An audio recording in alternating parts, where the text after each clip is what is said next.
આજે તો ગાડીનો મેમો આવી ગયો ભાઈ, કહાની કંઈક કેવી છે મિત્રો. જય શ્રી રામ મિત્રો, ગુડ મોર્નિંગ. આપણે ચાલુ ગાડીએ બ્લોગ ચાલુ કરીને આ ભાઈ જો બગા સોમ ખાધા જ રાખે બગા હવાને ઉઠીને કે હાલો ભેગો ખમણ દેવા, ત્યાંથી ખમણ દઈને જો ગાંઠિયા લેવા ભેગી.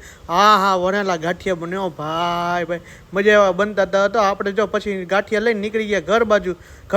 આને જો ગાંઠિયા વગર હાલતું નથી એટલે ભાઈ જો જબલું લઈને કે મને જ આપો, બીજું કાંઈ નહીં. અને વાગી ગયા છે સવારના 8:28 થઈ ગઈ છે. અને જો આવી ગયો માવો કાચી પાતરી હતો. મને તેમ હતું ભાઈ કાચી પાતરી માવો હતો, નીકળી ગયો એમાંથી ભાઈ.